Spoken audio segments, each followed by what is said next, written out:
because he is, again, just a piece of fucking shit. I was talking to Brian Johnson today after my show, and Brian went to Atlantic City on Sunday. He was down there at the Borgata with everyone. And I said, well, did you talk to John? Did you walk up to him? He goes, no, but John looked across and looked at me, got up and started walking over.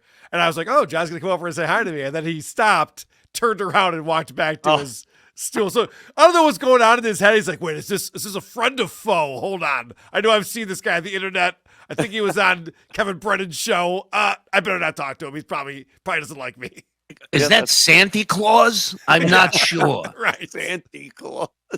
Yeah, that's his whole MO is that he has to look around and assess everyone.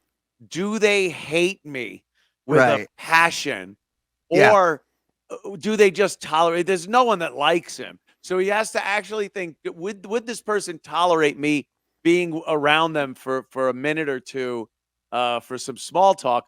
Or will they punch me in the face because I'm such a lump of shit? My favorite part of his assessment of AC was when he was talking about how, I was recognized by everyone, not just Dabbleverse people, a lot of Howard Stern fans. John is unrecognizable. If you watched the E! Show back in the day, you wouldn't see that goblin and be like, I think that's Stuttering John Melendez. Yeah. He's like, his transformation is similar to the Sammy Sosa. You know what I mean? Yeah, right. There you go. Who's that white woman? They go, that guy, one of the best home run hitters of all time. It's hilarious. I picture John walking to that circle bar. This is the movie. He goes, he does it. Uno cerveza, por favor. Orders it, then gets it, cracks it, turns his back to the bar, and leans up against the bar and just kind of scans the casino. But he's 5'5", so his neck is leaning against the bar, not his back. But that's the move I see him doing. Let's see who's checking me out. Now I'll scope it out and see. Well, Patrick Melton. Someone's looking at me. There goes my night of peace and tranquility. Patrick Melton was describing him on Thursday. So he was there before a lot of the other people were there on Thursday at the Borgata. And Patrick Melton was kind of keeping an eye on him. And he was just walking around the bar waiting for someone to notice who he was. He's just like trying to get recognized. Hey. Oh, how pathetic. That's his whole life. Wait, that reminds me. Did you see this tweet that's going around where he's retweeting something from Brian Karam and he calls him a racist? His buddy Brian, he calls a racist? Yeah, I could have sworn. If somebody can drop that in Discord, I know I saw this today. Also, somebody tweeted out now I don't know if this is accurate, but an email where they reached out to Susanna, John's ex. And I'll read this to you guys. Hi, Susanna. A group of Stern fans would like to offer you $5,000 for an interview to talk about John's indiscretions and pain he has caused due to his constant hypocritical ramblings and attacks on innocent people via his podcast. Let me know if you're interested.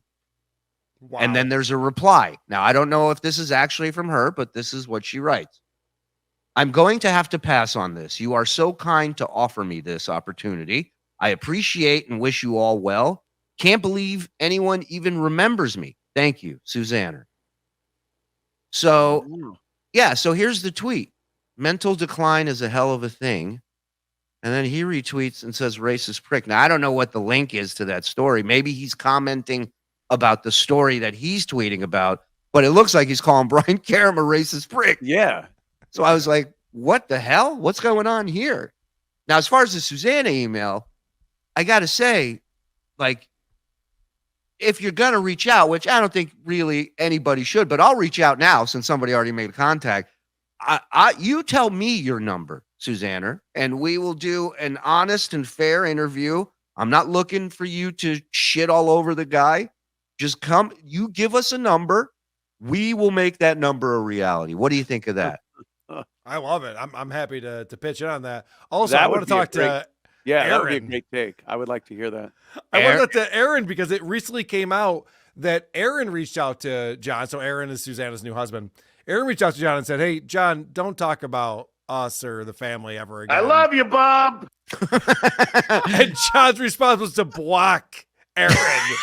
He said he pretty much told him to fuck off and then blocked him. So I was talking to Aaron about how this. many movies have been made where the wife moves on with a new husband and family, and that piece of shit ex-husband just keeps coming back, and the new husband has to sometimes punch him in the face or Yeah. at least get on him and tell him, hey, you screwed up. This is my family now. That's the John situation. Well, Hey, because where the women at? Anthony, the crazy thing is that John was telling the story about how he wanted to just go over to their house for Thanksgiving, because the way that the separation agreement is written up is that he has the kids one Thanksgiving and then they have their mom's house the next one, and John's making beer can chicken. He doesn't have a dining room table, so he's just like, hey, maybe we'll just do it at your house and I'll just come over. And Aaron goes, no, definitely not. And he took that as a slight, like, oh, Aaron's an asshole. It's like, no, they just the whole want you thing we're around. thankful for is that we don't have to see you. Right. Why would we want to have you over? Yeah, and it's I was watching him going, a family emergency. I'm like, this guy's family emergency is when he shows up to see his family. It's an emergency. Everybody fucking calls 911, says gets this alcoholic out of here. Maybe if you stayed home a couple weekends, maybe you wouldn't have a kid who can't find food and one that needs surgery and Jesus Christ, try it. You tried it that way, didn't exactly create bang up results. So, try it a different way. Let's see. Hey, buddy. How are you? How's everybody doing? Good.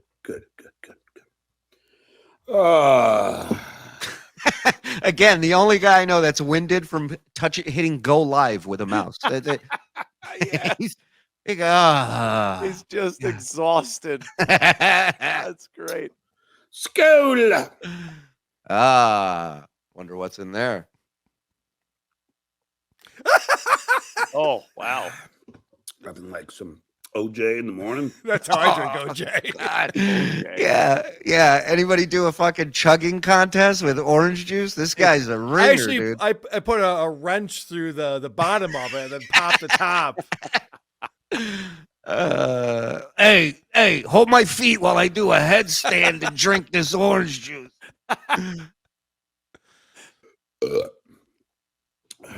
Went to the dentist. Oof. Tried to adjust my hugger. For those of you who want to see what a hugger Whoa. What do you enough about why Anthony left New York. Relax, John. is. That. Why was that in your pocket? Why is that in his pocket? Shouldn't that be in his mouth? What the fuck? Oh, yeah. It's like a bridge or a tooth or a denture. Oh, Right. look at his fucking nails. I know. Oh my God. God so damn, why did I put disgusting. my glasses on? I need this blurry. I need this blurred or pixelated. Damn you, Vision. Look at those. It's like he's been changing transmissions all day long. Like, what is he Holy doing? Shit. Wow. And he's holding something that goes in his mouth with these disgusting I nails. know. That's been in his pocket and is somewhat cleaner than his hand. I don't know how that's possible. So that goes into your mouth to keep the teeth from pushing in on the tooth that had to get pulled. Then why is it in your pocket? What are you doing? A fist should be what's pushing in his teeth. Hey, let me put it in my back pocket for safekeeping. About $500, but Well, it's a good thing it's in your pocket loose. It's Just sitting all there, about idiot. money with him. It's all about money. I could see him putting that up at the bar. Give me some Coors here. This is my collateral. You go, John, can I borrow $20? All I got's 500 huggers. That's all I got. Thanks for watching that video. Hope you liked it. If you did, here's a few more you can check out. Or if you want to do a deep dive, patreon.com/the Shuli Network. Everything we do is live. So if you're signed up to Patreon, you'll get to be a part of it with us. All right, we'll see you guys. Thanks. Bye.